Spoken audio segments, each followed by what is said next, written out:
중국의 1대1로 공자 학원, 전랑 외교 등을 보면 중국과 관련된 자금, 사람, 물자 등이 해외로 들어갈 때는 절대로 긍정적 진출이 아니라 적대적 성향을 띤 침투라는 것이 밝혀졌습니다. 이미 아프리카 국가나 제3세계 같은 개발도상국들이 중국 자본에 의해 국가 인프라가 중국에 넘어간 것을 보면 그 위험성은 분명한 실체입니다. 보통의 경우 중국의 전원 침략 전략은 저개발 국가에서나 통하는 것이라 생각하지만 의외로 선진국, 강대국에서도 통하는 전략인데요. 전개하는 방식만 다를 뿐 그 원리는 같기 때문입니다. 한국 역시 중국의 전략에 먹혀 들어가고 있었습니다. 그런데 최근 한국의 불을 갉아먹던 중국인들이 뒤늦게 울상이 되고 있다고 하는데요. 과연 그동안 무슨 일이 벌어지고 있던 것이었을까요? 중국의 자본은 적대적 침탈 성향을 띠고 있습니다. 해외 각국의 지역에 투자를 약속해놓고 땅과 부동산을 구입하고서는 투자는커녕 방치를 해버려 투자와 발전을 기대했던 지역민들은 오히려 흉물스럽게 변해가는 고향을 바라보며 터전을 옮겨야 했습니다. 그리고 이렇게 구입한 부동산에서 합법적이고 정당한 사업을 하는 것이 아니라 중국 공산당의 스파이 기지, 안전가옥 역할을 하고 있기 때문에 더욱 조심해야 할 때입니다. 일본의 경우 중국 자본이 국가 주요 시설 주변 부동산과 자위대 기지 주변의 부동산을 매입하자 외국인 토지 거래 규제를 강화해 나서기도 했습니다. 한국도 마찬가지로 서해의 독도라 불리는 경렬 비ot도를 중국 자본이 20억 원에 매입하려고 시도를 했습니다. 한국의 군사적, 해양 주권의 중요한 위치의 섬을 중국이 돈으로 구입해서 영향력을 행사하려고 했던 것이죠. 중국 자본의 부동산 침투는 비단 군사, 외교 문제에만 그치지 않습니다. 최근 한국 집값이 떨어지는 뉴스가 나오고 있지만 바로 그 직전까지만 해도 너무 높아진 집값과 대출 규제 때문에 한국인들은 집을 장만하기도 벅찬 상태였습니다. 그런데 중국은 한국의 대출 상황에서 외국인의 편법과 구멍을 이용해 대출을 받아 한국의 집들을 사들이기 시작하는데요.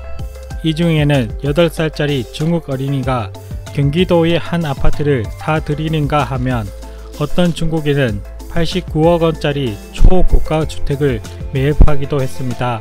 더 어이가 없는 것은 학생 비자를 받고 한국으로 유학을 온 중국인 학생은 인천에 빌라 2채를 매입해 매달 90만원씩 월세를 받기까지 했습니다.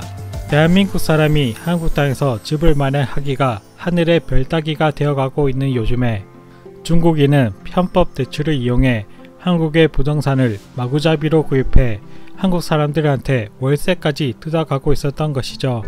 중국 말고도 다른 나라 사람들도 똑같이 하던 짓이라고 지적하는 중국인도 있는데요. 한국과 다른 국가들은 서로 상호주의에 입각해 한국 사람도 외국의 부동산을 취득하고 월세를 받을 수가 있습니다.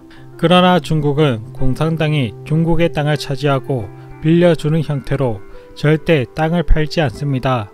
한국은 중국의 부동산을 살 수가 없는데 중국인의 한국 부동산 취득에 규제를 가하는 건 인종차별이 아니라 마땅히 했어야 할 조치인 것이죠.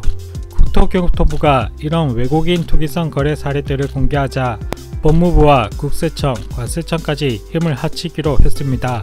우선 2020년부터 지난 5월까지 전국에서 이루어진 외국인 주택거래 2만여 건 가운데 투기성 거래가 의심되는 1100여 건을 추적하고 있습니다. 일단 9월까지 조사하고 10월 중 결과를 발표할 예정으로 위법 행위가 적발되면 관계기관에 통보해 과태료 부과를 비롯한 다양한 조치를 취할 것이 예정되어 있습니다.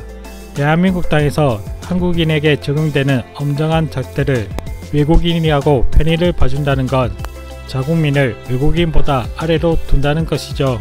이참에 중국을 비롯한 외국인 투기성 거래를 뿌리 뽑고 비상식적인 한국 부동산 시장의 질서를 바로 잡았으면 좋겠습니다. 그리고 두 번째로는 보이스피싱입니다. 중국인과 자칭 중국 동포 호소인 조성조들이 그동안 보이스피싱으로 사기를 쳐왔습니다. 이들은 수사기관 사칭부터 가족 사칭에 이르기까지 다양한 방법으로 막대한 금액을 피해자들한테서 뜯어냈습니다. 그동안 해가 거듭날수록 이들의 범죄가 사라지기는커녕 더욱 커지자 피해 규모도 커지고 사기로 인해 경제적으로 어려워져 극단적인 선택을 하는 사례도 늘어나기만 했습니다. 이런 범죄에 너무 노출되었던 탓인지 개그 소재로도 사용될 정도로 한국 사회에서 보이스피싱은 대중적인 사기 행위로 자리잡게 되었습니다. 그런데도 매년 이들을 소통하는 것에 어려움이 있었습니다. 워낙에 꼬리 자르기 식으로 숨어버리기 때문에 바지책들만 잡아서는 소용이 없었기 때문이죠. 특히 이들은 아예 한국인들을 포섭하기도 하는데요. 포섭된 한국인을 통해 전국 각지 모텔방을 돌아다니며 발신번호 변조용 중계기와 휴대폰 다수를 설치하고 운영했습니다. 이들은 국제번호를 국내 번호로 바꾸는 중계기로 중국 보이스피싱 조직을 도우며 그들로부터 수고비를 챙기고 다시 전국을 돌아다니며 수사망을 피해 다녔습니다. 그러다 모텔 주인의 신고로 이들이 잡혔지만 진짜 본체인 중국 일당이 잡히지는 않았죠. 이에 대해서 검찰이 발벗고 나서기로 하는데요.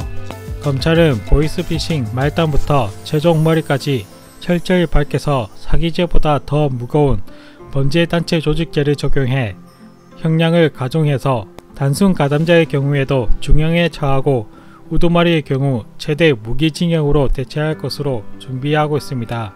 보이스피싱과 함께 움직이는 범죄인 범죄단체 조직 가입, 피해금 해외 반출, 대포통장, 대포폰 유통, 조세포탈 범행에 대해서도 하수단을 운영해서 본격적으로 대응하기로 했습니다. 마지막으로 비트코인 환치기가 있습니다. 유독 한국에서 비트코인 값이 김치 프리미엄이란 말이 붙을 정도로 치솟기도 하는데요. 이럴 때마다 시세 차익을 얻으려는 외국인 의심거래가 급증했습니다. 이런 차익 거래는 환치기나 자금 세탁 같은 불법적인 용도로 쓰이기 때문에 특별히 관리 감독이 필요합니다. 금감원과 시중은행들이 긴급 점검에 나선 것도 중국 위안화를 필두로 해외 송금이 이례적으로 폭증했기 때문이죠. 이처럼 중국이 한국 비트코인 시장을 이용해서 막대한 자금을 세탁하고 이익을 가져가고 있습니다. 더 이상 중국의 저런 악질 행위를 가만둘 수 없기 때문에 한국은 미국과 손을 잡고 대응에 나섰습니다. 대한민국은 월드뱅크를 방문하여 클리포드 프레이저 부총재, 모하마도우 다이엔 부총재를 만나 화이트칼라 범죄, 사이버 범죄 등 국제적인 부정부패 범죄에 공동 대응 강화의 필요성을 논의하고 한국 법무부와 월드뱅크가 서로 인력 교류를 통해서 긴밀한 국제공조와 협력을 지속해 나가기로 약속했습니다. 구체적으로는 글로벌 가상화폐 관련 범죄, 랜섬웨어 관련 범죄가 거론되면서 한국이 미국과 공조해 비트코인에서 발생하는 중국의 범죄 행각을 막고자 하고 있습니다. 그동안 한국은 중국이 대한민국을 집어삼키려고 실행한 자본 침투, 차이나타운 확장, PC 범죄 등에 취약했습니다. 이제서야 대한민국이 정신을 차리고 하나씩 대응해 나가고 있는데요. 이참에 중국이 한국을 상대로 투기 사기를 못하도록 철저하게 파헤쳐서 엄벌에 처했으면 좋겠습니다.